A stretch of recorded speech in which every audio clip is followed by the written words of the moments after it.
Okay, we're going to take a look at the game Nero by Phalanx Corporation. This game came out about 2002, and at the time it didn't get very good reviews. There was a lot of questions about the rules on Board Game Geek. I think the designer later on put forward some errata. Anyway, a lot of people just abandoned it, and I noticed on Consim World the last message about the game was 4 years ago. And I panned the game too. It was kind of dull for some reason. Maybe it's the way we were playing it, I don't know. At the time I didn't think it was very well developed. But I'm going to give it another shot here and kind of do a video as I go along. Now this is a 3 or 4 player game, so there's only so much I can simulate doing the game Solitaire. So I'm going to attempt to take all 4 players and play it in sort of an honest way, not knowing what the other fella has in cards. And it's not a review of the game, it's not a play-by-play, since it never was a solitaire game. But maybe by seeing some of the moves we'll get an idea of what the game is like. So let's take a look at some of the components. Well, a valid question would be, how are you going to play this? Well, I've dealt out the cards for each of the factions there. Green, blue, yellow, and red. They each start with 10 cards. And let's meet the factions. Obviously I'm carrying some baggage from Republic of Rome, because they're not really factions, they're the actual leaders. So we have Otho in green. We've got Vitellius in blue, and Vespasian in red, and Galba in yellow. Now each player is allowed a little variation in the setup, but I've set up Otho there in the west with 3 legions as his headquarters. Vitellius there is kind of in the middle. Vespasian, I decided to put him over at the house spot there, but you don't have to do that. And I decided, oh well, Otho, he'd probably be based in Alexandria. So that's the setup. Now the rules say that the youngest player goes first. Well, since this is a solitaire simulation, I'm just going to start with Otho there, and we'll go clockwise from there. So I'll take a look at Otho's cards, and we'll see what he can do. Now one of the things that the players have got to do is get familiar with what each card can do. And player aid number 2 is quite handy for that. They've supplied you one double-sided here. Tells you exactly what each card does. Now I remember when we played this game years ago, we were kind of all, playing gung-ho, doing military solutions to everything. I think that's not the way you win the game. So you have to get familiar with the cards. And I'm not familiar with the cards. I haven't played this game in years. So no doubt I'm going to make lots of mistakes as I go through this little play-by-play. And those of you who know the game well will probably notice that. But no harm done. Let's try and learn the game as we go along. Okay, Otho decides to open his play with this 2 card. You can see the 2 with the little infantryman in the upper left. That's for movement. And with that card he can move all 3 of those legions with him into northern Italy. And that's what he'll do. Why will he do that? Well, he's going to try to become emperor. So he'll start by moving the 3 legions into northern Italy, along with himself. And he's got 1 movement point left. And with that 1 movement point, he can move to Rome and try to establish himself as emperor. But what would the other players do faced with a choice like that? You better take a look at their cards. Okay, I've just checked Vitellius's cards, and he's got nothing that can stop that move, which probably would be in his interest to do so, because well, he can make a bid for northern Italy himself. So let's see what Vespasian has. Okay, as it turns out, Vespasian just happens to have this bad weather card, and he decides to play it as an event, which cancels out Otho's move entirely. Seems like a good move to me. So Otho's move is cancelled, and he's back at Narbonensis. Now a player is allowed to play 4 cards in his turn, and he's only played 1. So he actually can play 3 more cards. Let's see what he can do now with his remaining 3. Okay, Otho happens to have an Alvae Caesar card, and decides to play it for the event. Now the Ave Caesar card initiates a series of steps. But the first one is that we remove the Otho, the general counter, and replace it with Otho, the contender counter. Now that's allowing him one step closer to Emperor, so he's playing that as an event. Now, could other players stop that? Let's take a look at some of the counter cards to it. Okay, checking the rules, I don't see anything that can actually stop the Ave Caesar card, so we'll leave it at that. Otho's move is finished. He doesn't feel like moving any of his other legions, so that's his turn. Then we'll move on to Vitellius. And those two cards there, of course, are put in the discard pile. Okay, Vitellius there didn't like Otho's bid for power moving into northern Italy, so he decides to get dirty and play this Rebellious Legion card against Otho. Now when you play a Rebellious Legion card, we'll show you what happens. Okay, a Rebellious Legion card allows the player playing it to choose one legion of the enemy, take it off the board, and it's replaced with a neutral legion. So that legion is no longer loyal to Otho. Not a bad card. Okay, not quite content with that move, Vitellius decides to play a second card and activate some of his legions there and go into northern Italy and make his bid for power. Okay, so we've got Vitellius moving his 3 legions into northern Italy. But what do the other players have to say about that? Remember, any player can play cards to counteract that move. So let's take a look at Yellow's hand. Okay, the only fellow that could have stopped that move, I checked Yellow and Green and Blue's card hand, and they didn't have anything. But Vespasian luckily had that bad weather card again, so he'll play it on Vitellius, canceling Vitellius's move. Okay, checking his cards, Vitellius is, well, he isn't real happy with that move, but he decides to end his turn. So we'll move on to Vespasian and look at his options. Okay, Vespasian has an Ave Caesar card too, and his legions declare him a contender. So we remove the Vespasian general marker and replace it with the contender marker. So now we have Vespasian as contender for Emperor. Okay, it just so happens that Vespasian has got himself a very, very nice card. He's got that galley event card, and that allows him to move 3 legions by sea from any port, which his legions are in, to any other port, which would mean southern Italy or northern Italy. So that's a pretty nice card. And he's going to play it for that. Now the question is, can any player stop him? Well, it just happens that Green, Otho, has got a Bad Omens card, and that move is kind of important, so he decides to cancel Vespasian's naval move with the Bad Augury card. So those cards both go into the discard deck, and Vespasian's second attempt at movement or bid for power is over. Okay, Vespasian's turn is not over though, because you're allowed to play 4 cards per player round. He's only played 2. So he's going to look at his cards again and maybe think of a little aggression there into Asia Minor.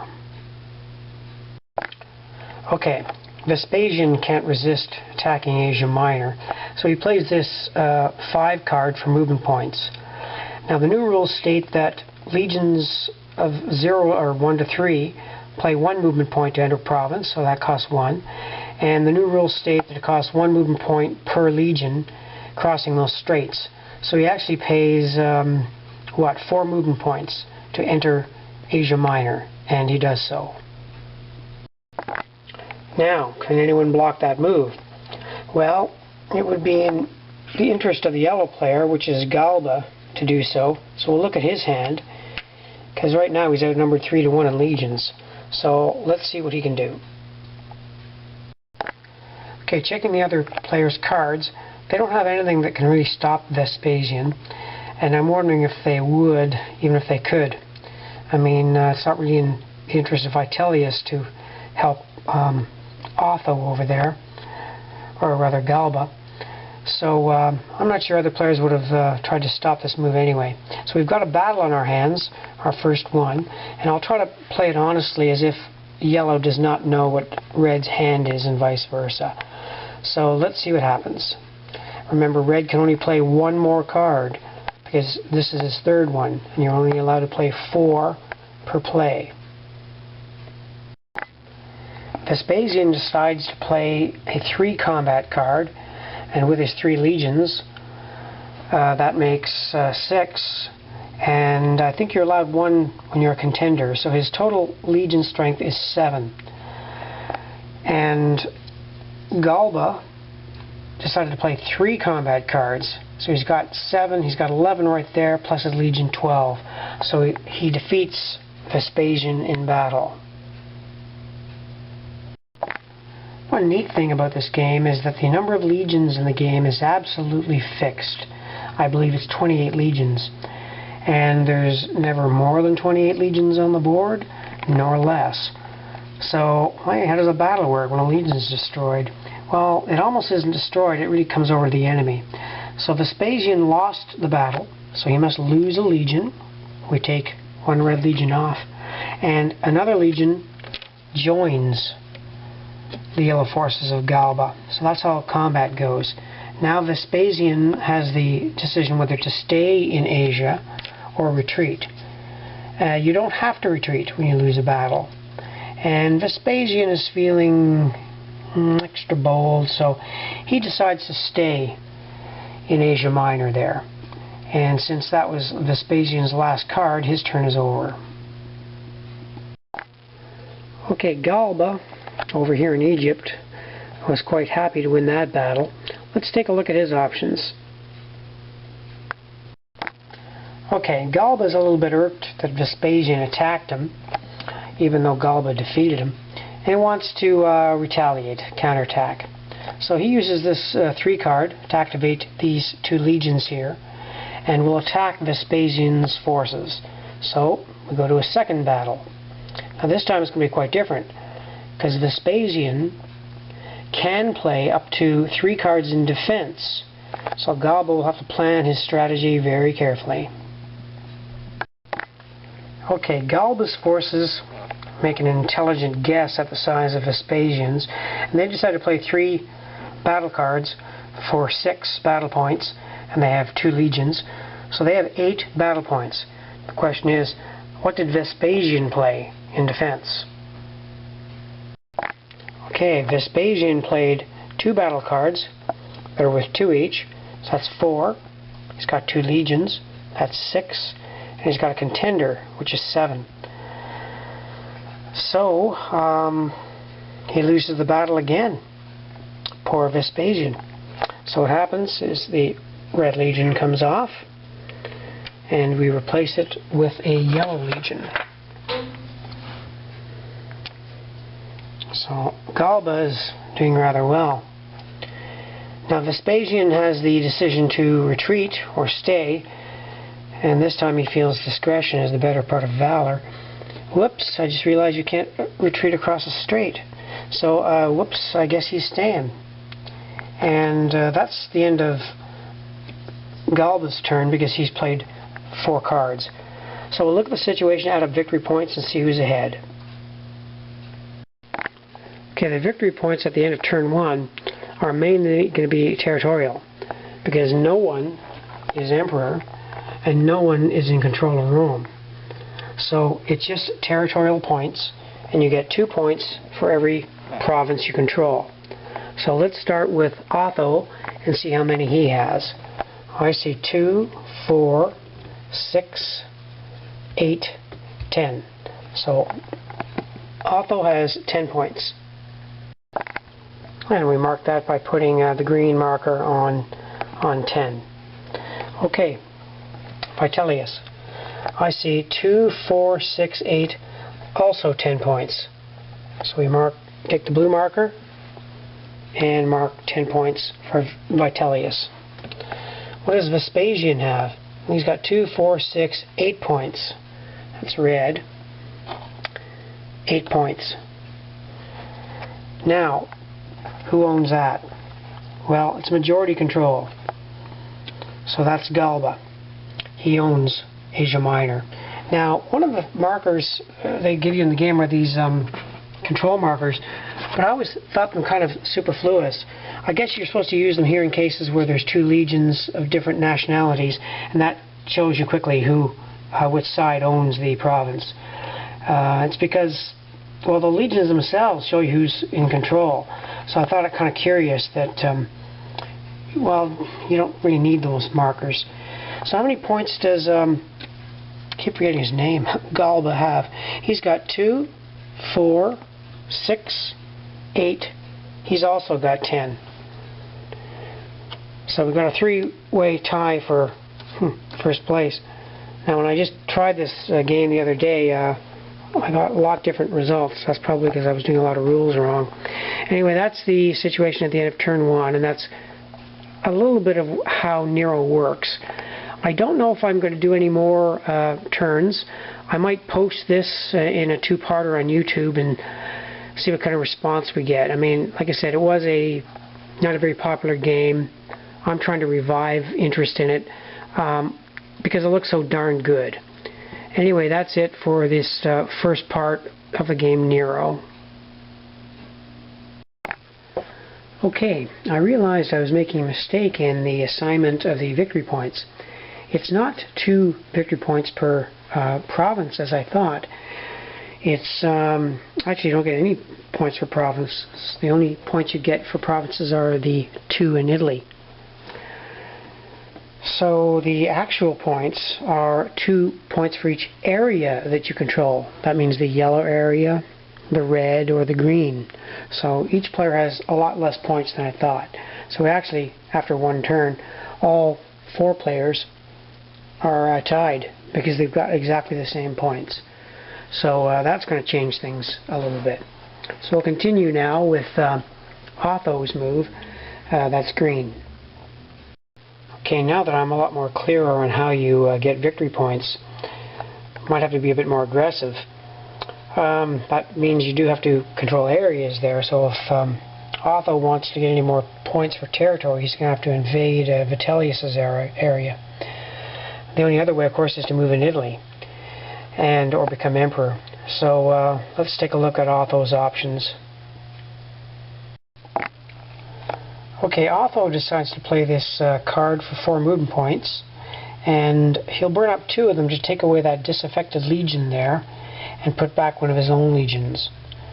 Now he's got 2 movement points left, so he'd like to move into northern Italy there, Bononia I guess it's called, and we'll take a look at the other cards that other players have to see if they want to stop that move, and I would think they would. Now checking the cards, the other players don't have anything that can stop Otho's army. Now Vespasian does have this health card which will stop Otho himself. That's not enough to really stop his legions. Plus Vespasian is over here on the right, and he's only got a couple of cards left, so he doesn't feel like burning up any to stop Otho. So Otho is successfully in Italy, and he's burned up only 1 card. So he can actually burn 3 more cards in his turn.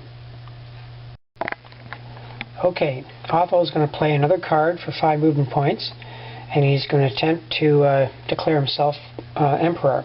Now legions are not allowed into the city of Rome, but Otho himself moves to Rome and declares himself to be emperor.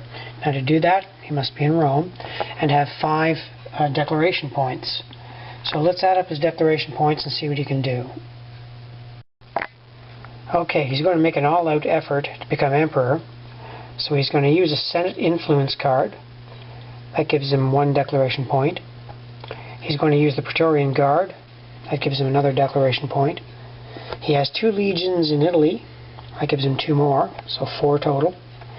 And he controls 1 area, the green there, which gives him 2 more. So he's got 6 declaration points, and he only needs 5. So unless other players block this attempt, Otho will become emperor. Let's see what the other players can do. Okay, going clockwise around the board, Vitellius decided to use a bribe card against Otho's bid to be emperor, and so did Galba. So they put 2 influence against that, cancelling out 2 of the cards here, putting Otho's declaration points under 5, which means his bid for emperor has failed, blocked by the other players. So these cards are all discarded now. Otho has used 4 cards, so his turn is over. Ah, the magic of learning a new game. I made a mistake there. Otho had 3 legions in Italy, so he actually had 7 declaration points. Now the other players would know that, so I'm going to have Galba play another bribe card to stifle his attempt. So it just costs the other players another card, but his bid to become emperor is still foiled. Okay, now we come to Vitellius' turn. Now, good old Otho there has 3 legions in northern Italy, so it doesn't feel like tackling him. So you could actually go after some of Vespasian's forces there, or try to make some capital against Green's rear here in Spain. I'm not sure which one would be best, but one of the things I learned in this game is when you attack and win, you actually gain legions. So sometimes attacking a legion is better than going into an empty space. So Vitellius is going to try to make some capital here against Vespasian's dispersed forces. So he'll look at his cards and he'll see what he can do. Okay, Vitellius needs at least a 3 card to move and attack one of those isolated legions. So that's what he'll do. He'll play this 5 card actually. He'll gather his forces and move into Dalmatia against Vespasian. Okay, as it works out, it actually takes Vitellius 5 movement points to move into Dalmatia because he picked up another legion. Now he's moving a larger force. And I checked the chart again. You do need 1 extra movement point to attack. So he's going in with 4 legions against Vespasian's single legion. So Vespasian's got some decisions to make. Okay, Vespasian doesn't think he can hold off against Vitellius' forces. He actually only has 2 cards left, so he decides to withdraw here into Achaia. And we have to mark him with a withdrawn marker. I should point out that on Board Game Geek, Mike Smith has done some very good variant rules for this game to fix it up. Now I'm not playing with those right now. I want to play the original game with the errata done by the designer first, but looking at them, they look like good variants. And in Mike Smith's variant, if this legion retreats, the other legion would also have a withdrawn marker on it too. But we're not going to do that right now. We're going to play with the original rules and see how it plays out. So Vespasian's forces have retreated into Achaia, and Vitellius is left in possession of Dalmatia, and he's burned up only 1 card. Remember, you can burn up 3, so he can still keep moving if he wishes. Now I keep forgetting that to gain any points at all, you really have to garrison your forces. So it's nice to make a big army, but as you advance, if you leave your rear open, you don't get any points for it. Although the rules do say you only have to control 3 out of 5 provinces to control the area. Still, Vitellius is not too comfortable having his rear unprotected. So he's going to burn up another 5 card and move a legion back into Aricia here and garrison it properly. He feels he's got the strength because he gained 1 off of Vespasian there. And you know what? I think he's actually going to be very conservative and move a legion there also, garrisoning his rear. And he feels that that's enough. though he still could play 2 more cards. Sometimes you want to conserve cards to react to other players' moves. So that's the end of Vitellius' move. Okay, now we come to Vespasian's turn, and he's not in a very good situation. He only has 2 cards left. One of his legions here is withdrawn, and he's only got, what, 3 or 4 legions on the board. He's getting hemmed in, so he's got to have to think about this turn. Now, I hope I'm playing this correctly. Vespasian wants to use this 5 movement card, and what I'd like to do is have him evacuate this legion here across the straits to Byzantium. At the same time, I'd like to kind of rally this legion here, but I don't believe I can, because I think the rules say that you can use a card for 1 area, and that's what I'm going to have to do. I can't use the same card, I don't believe, for 2 different areas. So I'm bringing up a 5 card just to move this legion across the straits. That costs 1, and another one to enter Thracia. So that, I believe, burns up that whole card. I don't think I can use the remaining points to remove the marker from that legion. I'll just do a spot check on the rules again, but I don't think you can. Okay, checking that rule, Rule 5.6, it's very unspecific. It just says it costs 2 movement points to remove a marker from a legion. That's all. And he's got 3 movement points left on the card, even though these are 2 different provinces. I'm going to allow it, say you're allowed to do it. The game's movement system is fairly liberal. I don't know if that's the designer's intention or not, but we'll play it that way. So he's got movement points left. He can remove this withdrawn marker. And Vespasian only has 1 card, and he feels that's enough, so that's the end of his turn. I'm a little troubled by that interpretation of the rule. I checked Rule 5.1, movement points, and it says a player may move more than 1 card, and total these cards, we've got all that together. It says the movement points can be used to move a legion or army, then play another card to move another legion or army. So maybe my interpretation there is wrong. You can use 1 card to move 1 legion. This is actually another legion, and with taking these points off is part of movement. So we'll put that back on. I think that's just the way it goes. I don't know if I'm playing this right or not, but that's the way we'll play it for now. Okay, that leaves Galba's play, and he's only got 1 card left, so let's see what his options are. Okay, Galba has just 1 card left, and it's not all that good. It's only a 4 movement point card, and he needs more than that to do anything. So he's going to take advantage of that new rule they've put in, whereby he can discard this card and pick a new one from the deck, but that will count as his whole turn. Well, as it turns out, that card's even worse. Well, that's the end of the yellow turn, and I guess we can go back to Otho's turn. Okay, Galba, or rather Otho, happens to be in Rome, and he's going to make a bid for Emperor. Now he has 3 cards left, but they don't help him much in his bid for Emperor. It doesn't say in the rules you actually have to burn a card to make that bid for Emperor. Well, let's see what he's got in declaration points. He's got 3 legions, so that's 3. He controls 1 area, that's 2 more, 5. So he's got the requisite declaration points. Now, can any player block that attempt again?